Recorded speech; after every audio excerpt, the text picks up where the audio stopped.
This week in the studio we're going to be developing our sketches from Rosslyn Chapel into mixed media compositions using some acrylic inks applied with sponges and sticks, and then opposite colours, browns and blues, applied as undiluted ink or as washes, left to dry in between, and then concluded with a layer of pastel. So starting with kind of contrasting colours to build up tone and line, and then refining that and adding other colour with the pastel layer.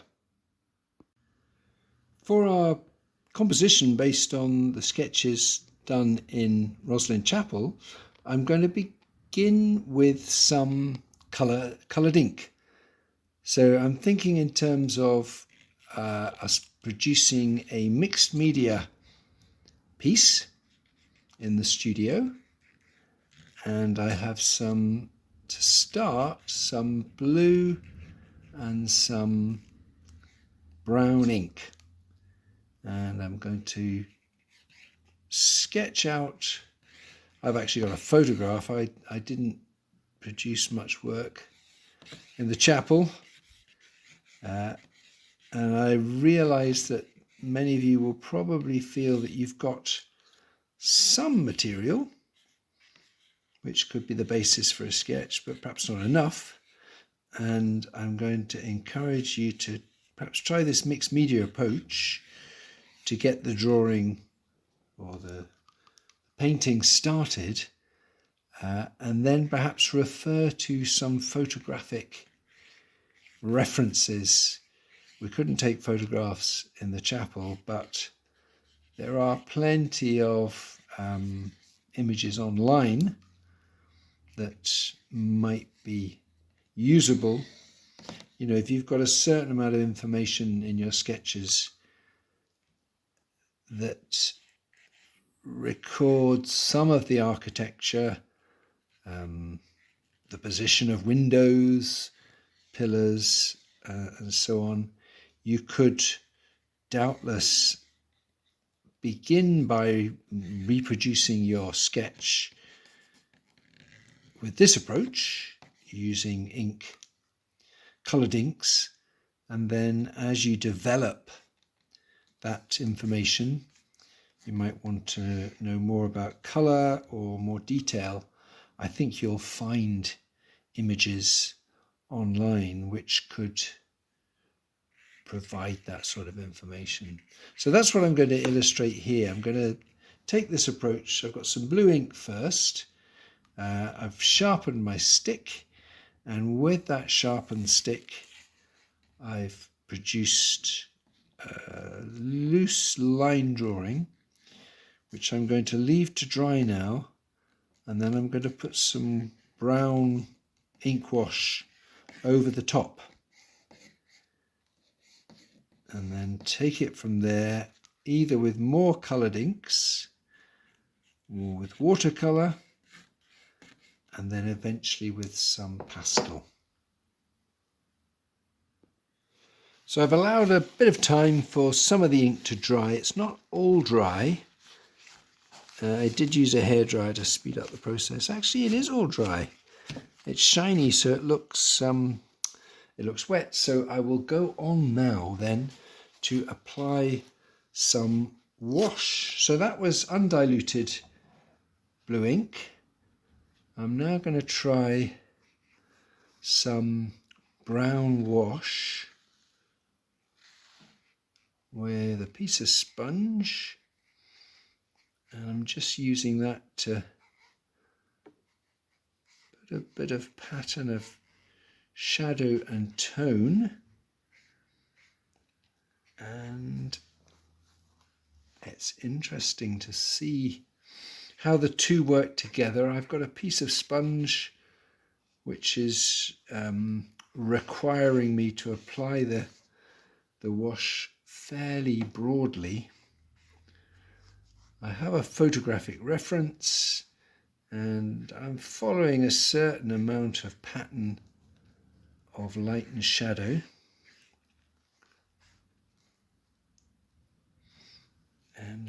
this part of the chapel actually is all in shadow. But working with this mixed media approach, there isn't really a particular order in which to do things. What I really want to do is respond to the way the material works to gradually bring things to a resolution. So there isn't a particular way in which I've applied that wash, but I want to have a range of lighter and darker areas. When the brown wash goes over the blue, it sort of neutralizes it a bit, so that's a good color combination. I'm going to let that dry, and then I think I'll actually try some blue wash. So what I haven't managed to do as yet is connect these blue lines with these brown marks, or I haven't connected them very much. So I'm now going to try some of the blue wash. This is a dilute acrylic ink, which is very, very strong. So I've had to dilute it quite a bit.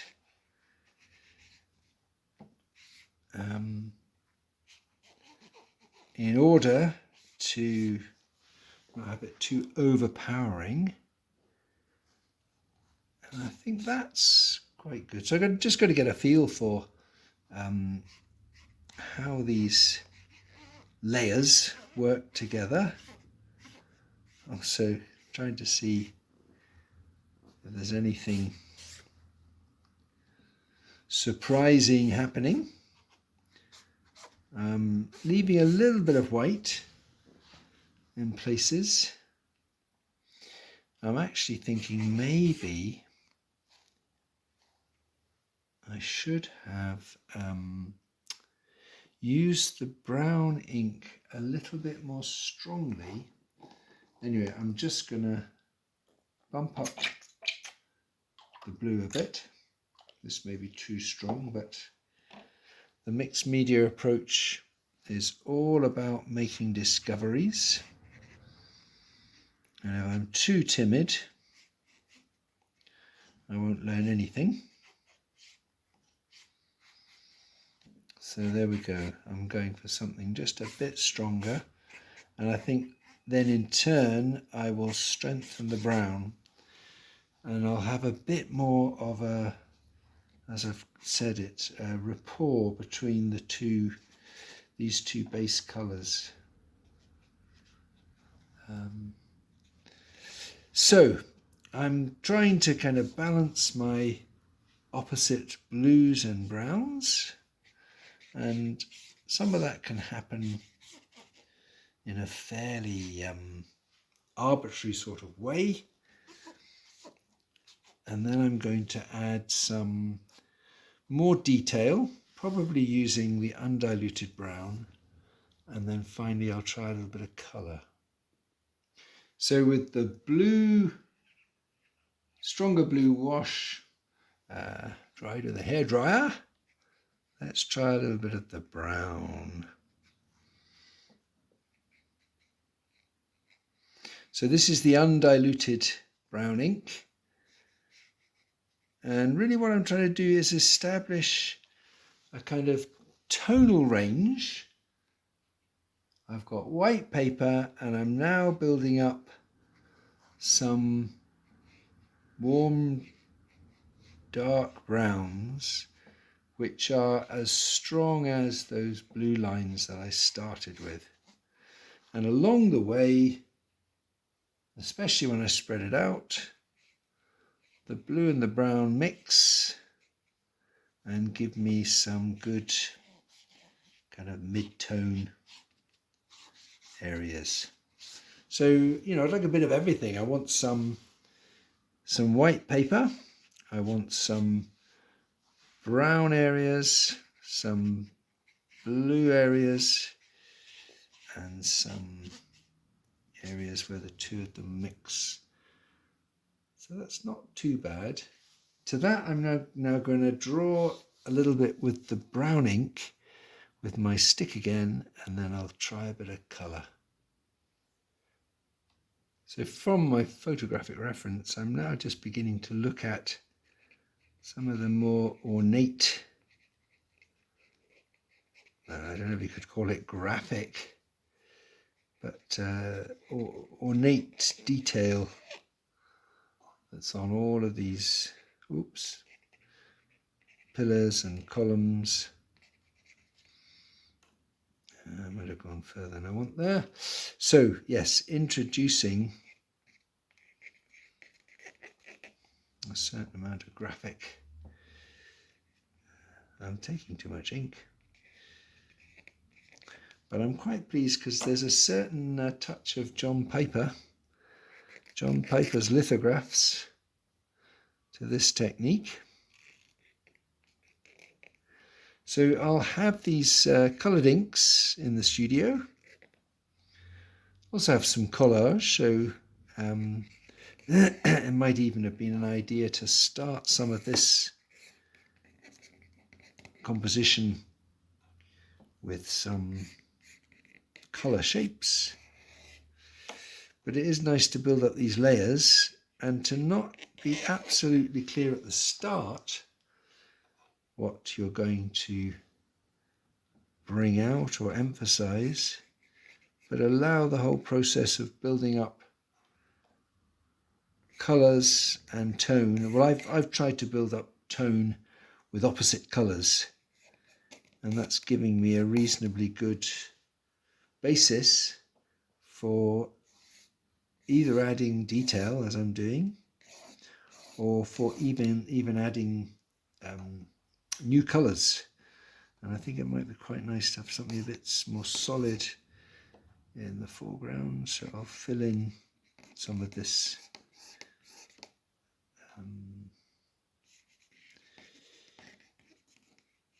it's not called fencing, but something of the screen along there.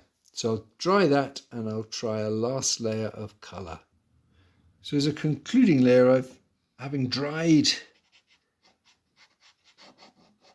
those ink layers, I've now selected a few pastels